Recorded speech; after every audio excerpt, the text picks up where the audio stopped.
সরকার দেশের কি অবস্থা করেছে দর্শক, আপনারা তো জানতে পারেন না। বাংলাদেশে তথ্য জানার অধিকার আরেকটি গুরুত্বপূর্ণ মানবাধিকার, সেটা ইতিহাসে যেটা ঘটেনি, পৃথিবীর খুব কম দেশে এরকম ঘটনা ঘটে, যেটা এই স্বাধীন সার্বভৌম বাংলাদেশে ঘটছে। আপনাদের জানতে দিচ্ছে না কি অবস্থা করেছে বাংলাদেশের। দেশটাকে নরকে পরিণত করেছে, পুরীতে পরিণত করেছে। আমরা জানতে পারছি না, আপনাদেরকে জানাতে পারছি না।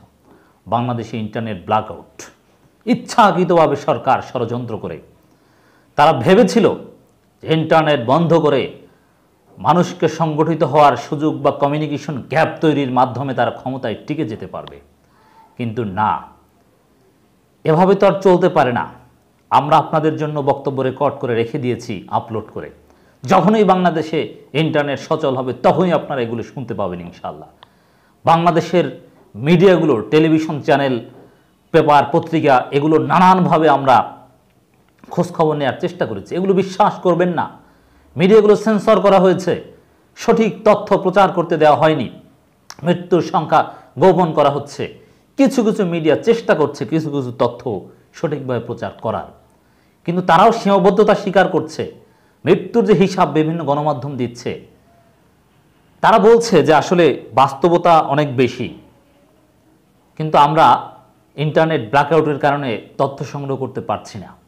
এবং কেউ কেউ তথ্য সংগ্রহ করলেও বিভিন্ন, এমনিতেই তো মিডিয়াগুলো বেশিরভাগই আওয়ামী লীগের দালাল, তা আওয়ামী লীগের এই দুঃসময়ে দালালি তো অনেকে করবে, কিন্তু যারা একটু নিরপেক্ষ ভূমিকা পালন করার চেষ্টা করে তাদেরকে সেন্সর করা হয়, নিউজ প্রচার করতে দেওয়া হয় না। এই জন্য আমাদের দিকে তাকিয়ে থাকবেন আপনারা, আমরা সঠিক তথ্য আপনাদেরকে দিব। টুডে আর টুমরো ইন্টারনেট সচল হবে বাংলাদেশে, কারণ এভাবে তো আর চলতে পারে না। আপনারা জানবেন, আমরা সব তথ্য জাতির সামনে ধীরে ধীরে স্পষ্ট করব। হতাশ হবেন না। এখন পর্যন্ত চমৎকারভাবে সোফার যা ঘটেছে আমরা অবজার্ভ করেছি বিভিন্নভাবে দূর থেকে, তাতে জনগণ চমৎকারভাবে এগিয়ে। হ্যাঁ, জনগণ জীবন দিচ্ছে, কিন্তু এগিয়ে জনগণ ব্যাকফুটে সরকার যে ব্যাকফুটে গিয়েছে, সরকারের যে দুর্বলতা প্রকাশিত হয়েছে, ইন্টারনেট বন্ধ করে, বিদ্যুৎ সংযোগ অফ করে কোনোভাবেই এই সরকার আর ক্ষমতায় দীর্ঘমেয়াদে টিকে থাকতে পারবে না। জনগণ সাময়িক সময়ের জন্য পুলিশ, বিজিবি, র্যাব, সেনাবাহিনী দিয়ে জনগণকে স্তব্ধ করা গেলেও দীর্ঘমেয়াদে এই সরকার জনগণকে স্তব্ধ করতে পারবে না ইনশাল্লাহ। জনগণের বিজয় হবেই, কারণ এক্সাম্পল সেট হয়েছে, এই সরকারকে হটানো সম্ভব। এই সরকার অজেয় নয়, এই সরকার দুর্বল। ছাত্রলীগকে পিটিয়ে ক্যাম্পাস করা সম্ভব, পুলিশ লীগকে পরাজিত করা সম্ভব, তাদেরকে পিছু হটানো সম্ভব। এদেশের জনগণ, ছাত্ররা, তরুণ সমাজ জীবন দিতে পারে, সেটা তারা দেখিয়ে দিয়েছে। অতএব বিজয় হবেই। এখন পর্যন্ত জনগণ এগিয়ে। আওয়ামী লীগের প্রতিষ্ঠার পর থেকে, আওয়ামী লীগ প্রতিষ্ঠাকালীন পর থেকে একটা বিতর্কিত রাজনৈতিক দল, যদিও তাদের অনেক অবদান, অনেক সাকসেস, অনেক ভালো দিক আছে, কিন্তু since it's establishments it's controversial.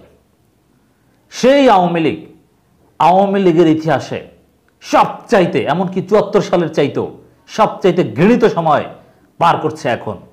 অতএব যাই করুক, জনগণ এগিয়ে। জনগণের এই ঘৃণা নিয়ে বাংলাদেশে গৃহযুদ্ধ হবে, কিন্তু তারপরও আওয়ামী লীগ টিকতে পারবে না প্রয়োজনে।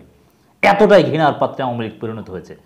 একটা বিশাল জনগোষ্ঠী এতদিন আওয়ামী লীগের ভোট চুরি, কারচুপি, মানবাধিকার লঙ্ঘন দেখে মুখ বুজে সহ্য করেছে, কিন্তু এখন সেই বৃহৎ অংশ খেপে গিয়েছে। আওয়ামী লীগের পক্ষে কেউ নেই। আওয়ামী লীগের পক্ষ ত্যাগ করেছে স্বয়ং প্রাচীনকাল থেকে আওয়ামী লীগ করে এমন লোকজন। আওয়ামী লীগের পক্ষে দাঁড়ানোর মতো কাউকে খুঁজে পাওয়া যাবে না। বিশ্ববিদ্যালয় ক্যাম্পাস খুলুক, ওপেন হোক, দেখবেন যে পরিস্থিতি কি হয়। এত সহজ নয়। এক্সাম্পল সেট হয়ে গেছে। ভারতের দালালি করে ভারত সরকার যদি এসে প্রোটেকশন দেওয়ার চেষ্টা করে, আওয়ামী লীগকে দীর্ঘমেয়াদে রক্ষা করতে পারবেন না। দর্শক, দেশের কি অবস্থা করেছে, কি নারকীয় তাণ্ডব ঘটিয়েছে এই সরকার। শনিবারের পত্রিকা থেকে আপনাদের কিছু তথ্য আপনাদেরকে দিব। বিক্ষোভ সংঘর্ষে 3 দিনের হিসাব, 83 জন নিহতের কথা বলছে বিভিন্ন পত্রিকা। যদিও তারাই স্বীকার করছে যে দেশের বিভিন্ন প্রান্ত থেকে নিহতর আরও অনেক খবর, বা ঢাকার মধ্যেও বিভিন্ন হসপিটাল থেকে নিশ্চিতভাবে জানা যায়নি, জাস্ট হসপিটাল থেকে দেয়া তথ্যই ভরসা। সাংবাদিকতার স্বাধীনতা নেই, সাংবাদিক নিহত হয়েছে, তাদের হামলা করা হচ্ছে। দর্শক, আর পুলিশ নিহত হওয়ার ঘটনা হয়তো বা ঘটছে, আমরা কোনো মৃত্যুকেই সমর্থন করি না, কিন্তু সেটা পুলিশ গোপন করছে যাতে তাদের মনোবল ভেঙে না যায়। মঙ্গলবার নিহত হয়েছে 6, বৃহস্পতিবার 41, শুক্রবার 36, তবে এই সংখ্যাটা আরও অনেক বেশি। এটা সব গণমাধ্যমেই দাবি করছে, আমরা বাংলাদেশ থেকে তথ্য সংগ্রহ করেছি।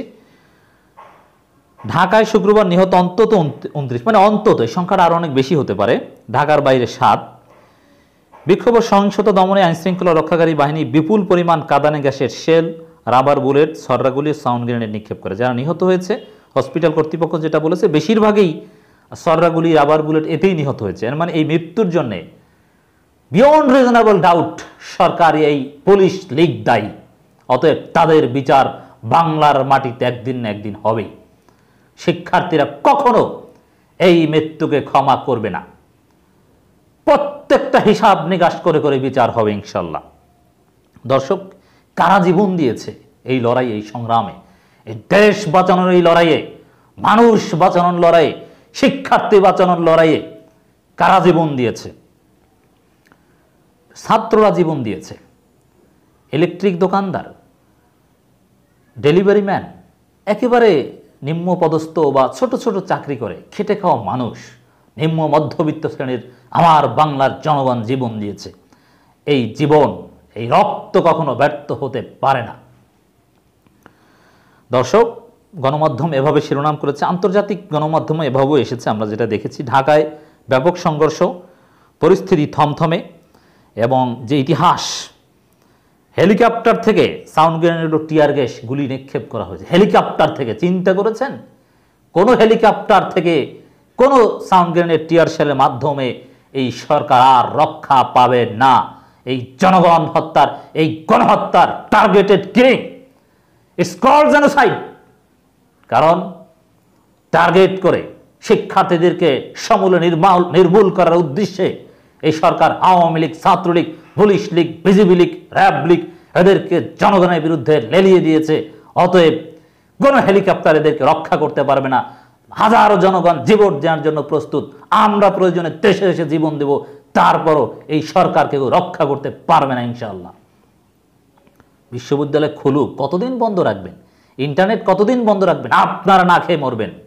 জনগণ এক পর্যায়ে আপনাদেরকে, ইন্টারনেট বন্ধ করার যে বিষয়টা, এতে জনগণ যে কি পরিমাণ ক্ষুব্ধ হচ্ছে, এতে সরকার ভেবেছিল যে আন্দোলন একটু স্থিমিত হচ্ছে, না, জনগণ ফুঁসে উঠেছে। জনগণ চুপ করে বসে আছে। টুডে আর টুমোরো ইন্টারনেট খুলুক, তারপর দেখবেন জনবিস্ফোরণ কাকে বলে। ইন্টারনেট বন্ধ করে জনগণকে আরো খেপিয়ে তুলেছে সরকার। দর্শক, এখানে আরও অনেক সফলতা আছে জনগণের। হ্যাকার গ্রুপের দাবি সরকারের 4 ওয়েবসাইট হ্যাকড, এবং ইটস ট্রু। অনেকে অস্বীকার করার চেষ্টা করছে সরকার, কোনো লাভ নেই। চারদিক থেকে সাইবার জগৎ, জনগণ, সব দিক থেকে চতুর্মুখীভাবেই সরকারকে পতন ঘটানো হবে ইনশাল্লাহ। সারা দেশে ট্রেন চলাচল বন্ধ, মেট্রো রেল চলাচল বন্ধ। এর মানে কমপ্লিট শাটডাউন তো সরকারই করেছে, কারফিউ জারি করেছে সরকার করেছে। এর মানে সরকারকেই ব্যবস্থা নিতে হয়েছে। শিক্ষার্থীদের যে কর্মসূচি কমপ্লিট শাটডাউন, সরকার বাধ্য হয়ে টিকে থাকার জন্য তারাই কমপ্লিট শাটডাউন করে দিয়েছে। নজিরবিহীন ঘটনা। দর্শক, এছাড়া বিএনপির সাথে বিভিন্ন ঘটনা ঘটছে। নরসিংদী কারাগারে আগুন, অনেক বন্দী পালিয়েছে, যেটা স্বাধীন বাংলাদেশে এটা ব্যতিক্রমী ঘটনা। সবগুলো আপনাদেরকে জানাবো। বাংলাদেশে ইন্টারনেট খুললে আপনারা এগুলো শুনতে পাবেন। আমরা আগেই সব আপনাদের জন্য রেকর্ড করে আপলোড করে রেখেছি, আপনারা সব শুনতে পাবেন। আপনাদের জন্য আবারও বলতে চাই, প্রতিবাদ চলবে, লড়াই চলবে, এই সরকারকে হটানো হবে ইনশাআল্লাহ। দর্শক, সর্বশেষ কথা এটাই বলতে চাই, সরকার দেশটাকে সেই পাকিস্তানি হানাদার বাহিনীও এত বর্বরতা চালায়নি। তখনকার সময় তো সামান্য বর্বরতা, যেহেতু বর্বরতার এক্সাম্পল ছিল না, খুব কম ছিল, এজন্য সামান্যটাকেই আমরা বড় করে দেখতাম। যেমন এরশাদ বিরোধী আন্দোলন আসলে কিছুই হয়নি, ওটা ছিল একটা সামরিক অভ্যুত্থান টাইপের। কিছু আন্দোলন হয়েছে, কিছু মিছিল টিছিল হয়েছে, গ্রামের মানুষজন জানতোও না যে এরশাদ বিরোধী আন্দোলন হয়েছে। ঢাকায় একজন লোক দুইজন লোক মারা গেছে, এরশাদের পতন হয়েছে। সেটাকে আমরা গ্লোরিফাই করি, বড় আকারে দেখি, একটা তীব্র স্বৈরাচার বিরোধী গণ আন্দোলন হিসেবে আমরা রিড করি ইতিহাসে। সে এরশাদ বিরোধী আন্দোলনের তীব্রতার চেয়ে এই আন্দোলনের তীব্রতা কয়েক লক্ষ কোটি গুণ বেশি। অতএব সরকার টিকতে পারবে না, জনগণ এগিয়ে আছে, জনগণ বিজয়ের দিকে ইনশাআল্লাহ।